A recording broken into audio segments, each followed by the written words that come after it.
Loveliest listener of the ton, Ruin arrives in velvet slippers, quiet, polite, and already inside the house before anyone thinks to bolt the door.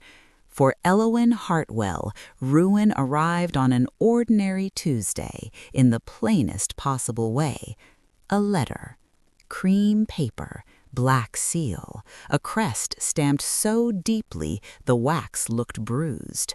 Her father held it as though it might bite.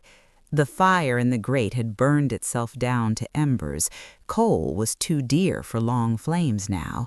Everything dear had become too dear lately. Meat, ribbons, pride. Elowen stood by the window watching winter rain trail down the glass like slow tears. Her father cleared his throat. "Elowen," he said, voice rough. "It is Lord Ashbourne." Elowen turned slowly. She had heard the name, of course. Everyone had. Lord Alistair Ashbourne was not merely old money. He was the sort of old money that had been cruel long enough to become tradition. A widower, a landowner, a man spoken of the way people spoke of storms and illness, quietly and only when necessary. Her mother's voice came softly, as though softness could soften the meaning. "He has requested your hand." Elowen did not immediately respond. She looked at the room first, the patched drapes, the cold fireplace, the silver candlesticks that were not silver anymore, just polished tin pretending. She looked at the corner where her younger brother's boots sat, worn thin at the soles. Then she looked at her parents. "And if I refuse?" Elowen asked, soft. Her father finally met her eyes. "Then we are finished," he said. "We will be turned out, and no one will help us, not now. Not now. Not with the rumors." Their family's ruin had come from no tragedy, not even from illness. It had come from ordinary human weakness, bad investments, a taste for drink, a pride too stubborn to admit they were sinking until the water reached their throats. Her mother's lips trembled. "He is old. He will not. He cannot have many years left. Perhaps you will be safe. Perhaps you will even be free." Free, Elowen thought, as though freedom were something one received from a coffin. Elowen's throat tightened, but her voice didn't shake. "When?" Elowen asked. Her father swallowed. 4 weeks, he said. "He insists on speed." 4 weeks to become someone's salvation. 4 weeks to stop being her own. Elowen looked at her mother, then her father. These were the people who had once taught her to sing and read poetry, who had once sworn she would marry for love, who now stood before her like strangers asking a price. Very well, Elowen thought. If she must be spent, she would not be spent quietly. "I will marry Lord Ashbourne," Elowen said. Her father exhaled like a drowning man hauled onto shore. Her mother crossed the room and kissed Elowen's forehead as if she were blessing a sacrifice. "You are saving us," her mother whispered.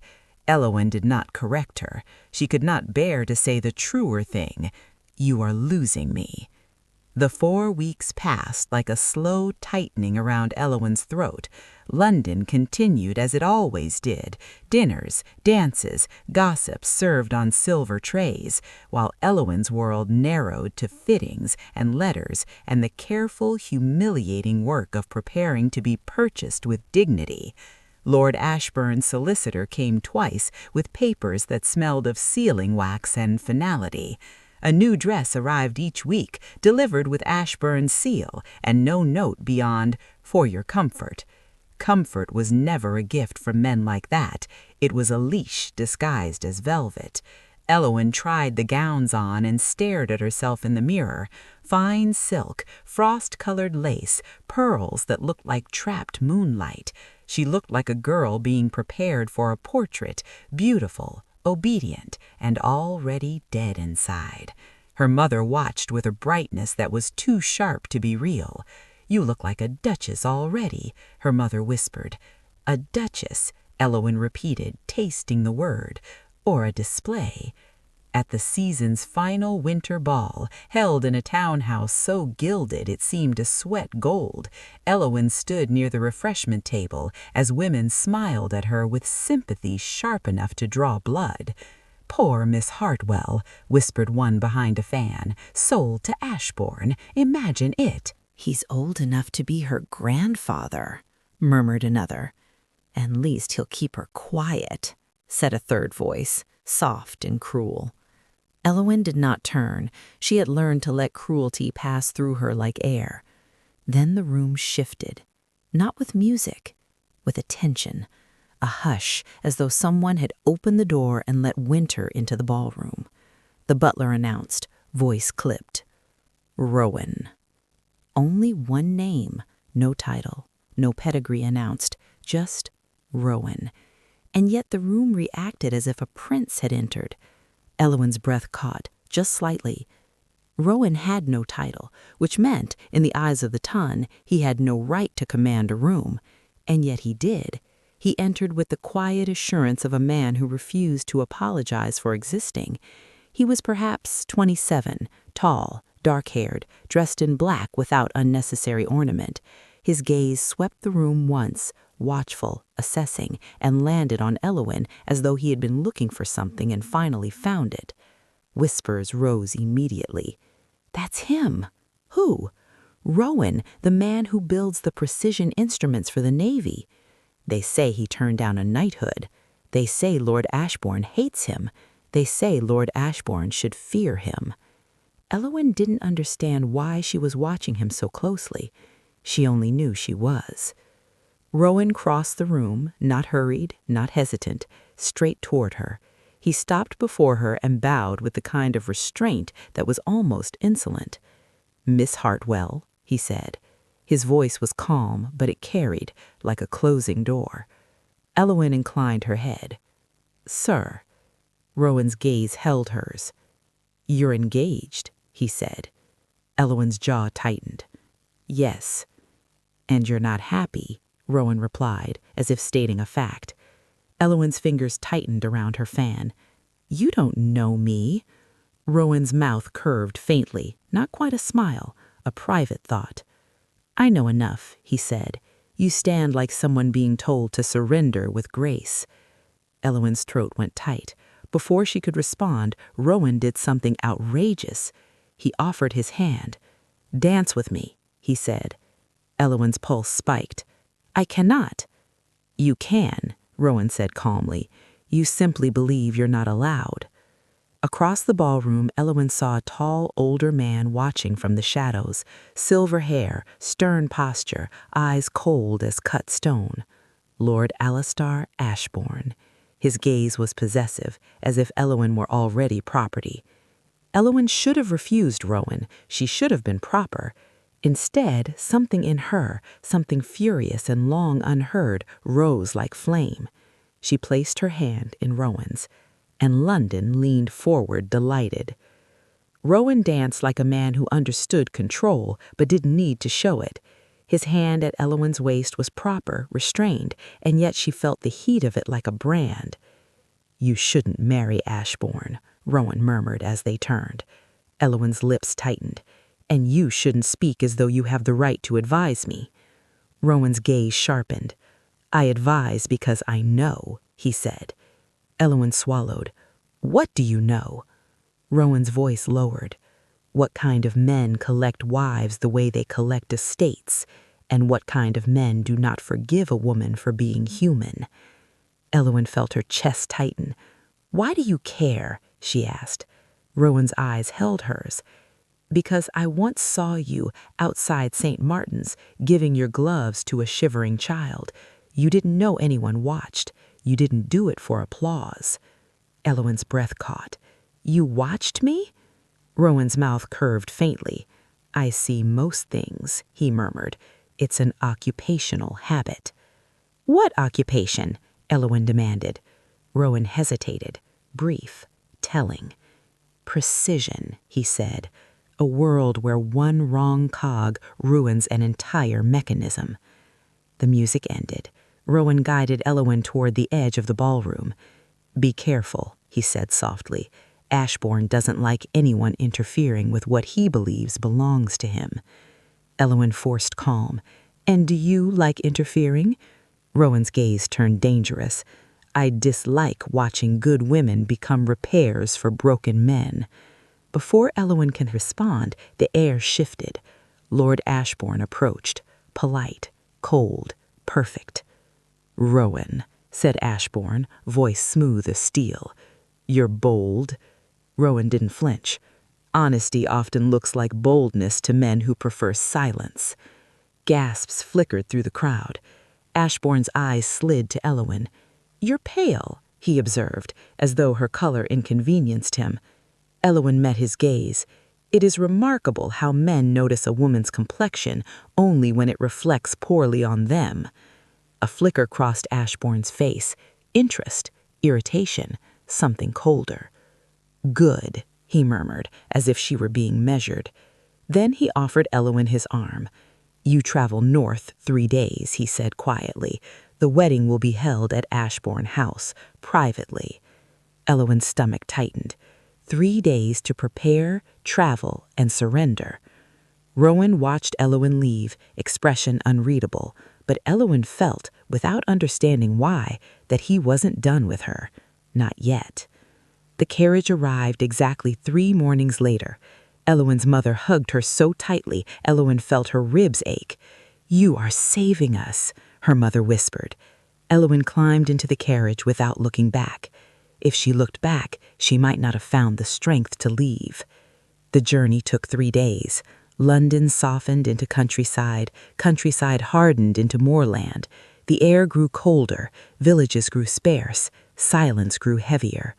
On the 2nd day, Elowen saw a rider through the rain-smeared window, a black coat, a familiar posture, a horse moving like a shadow. Rowan. He rode parallel at a distance, never close enough to be accused, never far enough to vanish, as if he were keeping watch. Elowen pressed her gloved hand to the glass, heart tight. Then he turned away and disappeared into the fog. Ashbourne House was not a home, it was a statement. Stone walls, tall windows, an iron gate that creaked like it remembered every woman who'd crossed it. Inside, cold grandeur, dark wood, portraits of men who looked born to command and women who looked born to endure. Elowen was shown to rooms so beautiful they felt dangerous. A housekeeper greeted her, stern, older, eyes sharp. The wedding will be in 2 days, she said. Elowen's pulse jumped. 2 days? His lordship prefers it swift, she replied. And afterwards? Elowen asked softly. The housekeeper paused. Afterwards, you will learn how to be quiet. That night, Elowen could not sleep. The house felt like it was listening, and then she heard it. Tick, tick, tick. A faint rhythm, delicate and steady. She followed it down a corridor, past doors that looked like they hadn't opened in years. One door stood slightly ajar. Inside was a small room filled with clocks, and kneeling by lamplight was a man with dark hair and sleeves rolled to the forearm, hands working with careful precision. He looked up. Gray-blue eyes. Elowen froze before she could stop herself. "Rowan," she whispered before she could stop herself. The man's mouth twitched faintly, not a smile, something close. "I told you to be careful in this house," he said quietly. Elowen stepped inside, pulse loud. "What are you doing here?" He didn't answer directly. Instead, he rose, carefully. Elowen noticed again the subtle still sniffing his right leg, a limp hidden beneath control. "You shouldn't be wandering at night," he said. Elowen narrowed her eyes. "And you shouldn't be hiding like a thief." His gaze held hers. "Sometimes," he said softly, "hiding is the only way to survive men with power." Elowen's throat tightened. "You're not a servant," she said again, because it mattered. His eyes flicked away. "In a manner of speaking," he replied. Elowen looked at the disassembled watch on the table. "Your spring is misaligned," she said, because she couldn't stop herself from fixing broken things. His gaze snapped to hers. "You know watches?" "I know neglect," Elowen said. "A beat. Then he pushed the watch toward her. "Then mend it," he said. Elowen sat, took it, and began to work. And in that quiet room full of broken time, something began between them that neither of them had permission to name. Over the next day, Elowen found herself pulled into small storms that revealed the soul of Ashbourne House. A maid was accused of stealing lace. Ashbourne's steward wanted her dismissed. Elowen asked for proof. There was none. Elowen insisted the maid stay and demanded the steward apologize, politely, publicly. The steward's face went rigid with fury. Lord Ashbourne watched from across the room and murmured almost to himself, "Good." Later, Elowen found a limping hound chained outside in cold rain because it was unsightly. She unhooked it and brought it into the kitchen herself. The servants stared as though she'd walked in naked. Rowan stood in the doorway, watching her with an expression that looked dangerously like admiration. "You like difficult creatures," he murmured. Elowen rubbed the hound's ears. "I like loyal ones," she replied. That night in the clock room, Rowan spoke more than he should have. "Why are you marrying him?" he asked. Elowen's hands stilled over the watch gears. "Because my family is drowning," she said. Rowan's gaze tightened. "And what about you?" he asked softly. Elowen laughed once, without humor. "No one asks that," she said. His voice turned low and fierce. "I am asking," he replied. Elowen lifted her eyes, and for a moment she saw something raw in him, something that made her heart ache. Then footsteps sounded in the corridor, and he stepped back as if remembering he was not allowed to stand too close. "Go," he murmured, "before someone decides to punish you for breathing." Elowen left the clock room with her chest burning, because now she knew there was a man in this house who saw her, and that was both dangerous and addictive. The wedding happened 2 days after her arrival, as promised. Candlelit chapel, no guests, only the vicar and the cold stone walls. Elowen stood beside Lord Ashbourne, posture perfect, heart bruised. She spoke her vows, he spoke his. When it was done, he didn't kiss her. He offered his arm and let her out like an acquisition. That night she was alone. No husband came. Instead, a maid arrived with papers. "Your lordship requires your signature," the maid said quickly, eyes down. Elowen frowned. "What are they?" "Formalities, 2 copies, one for the parish, one for the solicitor," the maid repeated, too rehearsed. Elowen's instincts flared. "Why now?" she asked. The maid's fingers tightened. "Please," she whispered, suddenly desperate, "just sign." Elowen stared at her. Then she signed both, because the house had taught her what happens to people who refuse. The maid left, and somewhere in Ashbourne House a fire crackled softly. Paper curled into ash. The next morning, Lord Ashbourne summoned Elowen to his study. He looked at her the way he always did, assessing, weighing, but something had shifted. Relief. "You have conducted yourself well," he said. Elowen's mouth tightened. "I am not livestock." Ashbourne's gaze flicked. "Good," he murmured again. Then he said, without warning, "You have met the man in the clock room." Elowen's breath caught. "Yes," she admitted carefully. Lord Ashbourne leaned forward. "What do you think of him?" Elowen's pulse hammered. "He is guarded," she said. "And?" he pressed. Elowen's voice softened despite herself.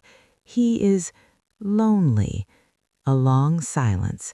Lord Ashbourne's eyes glimmered like a man who had been starving and finally smelled food.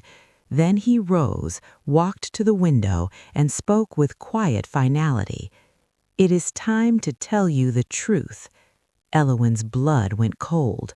The truth about what? Lord Ashbourne turned back, and in a voice so calm it felt like cruelty, he said, "About who you truly married." Elowen's lungs forgot how to work. "What do you mean?" she whispered.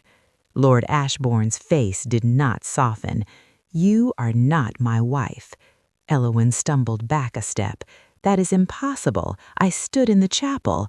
"You signed 2 documents," he said. "One of them was not what you believed." Elowen's hands began to shake. "Then who—" The study door opened. Rowan stepped in. Not in rolled sleeves, not as a man hiding in a room of clocks. He was dressed now in dark tailored clothes, posture composed. The limp was still there, subtle, real. His eyes met Elowen's, gray-blue, steady, and filled with something she'd never seen in them before, fear. Lord Ashbourne's voice cut clean through Elowen's pounding heart. "This is my son." Elowen went utterly still. Rowan bowed, low, respectful.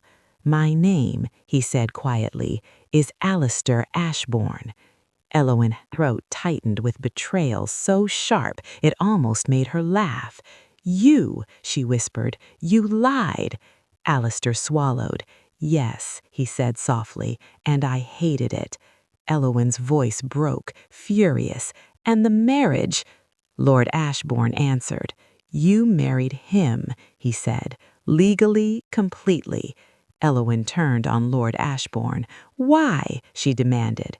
For the first time, Lord Ashbourne's composure cracked, because fear lived under it.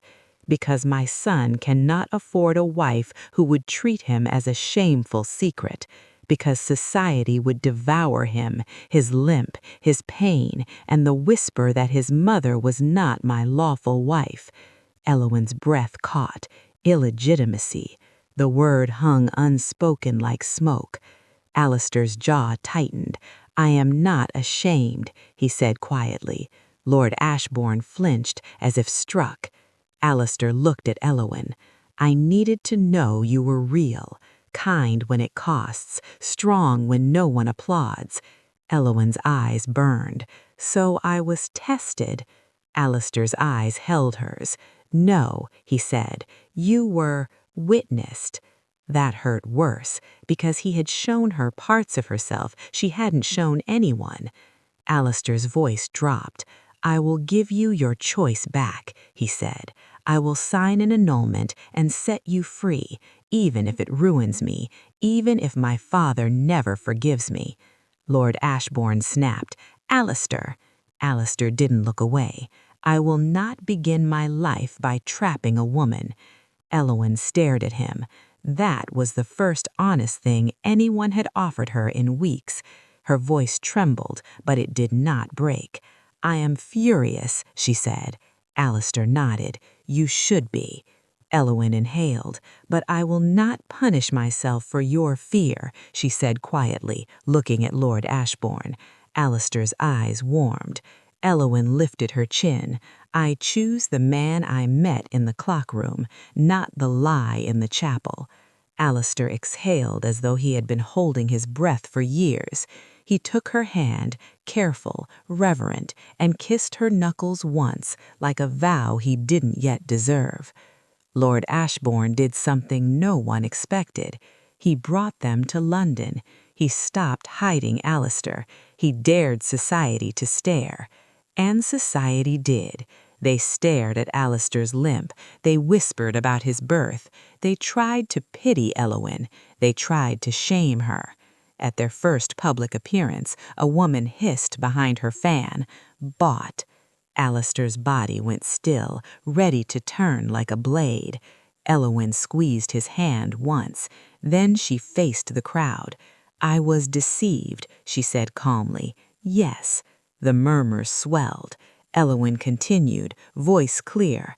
"And then I chose," she said, "which is more than many of you have ever done."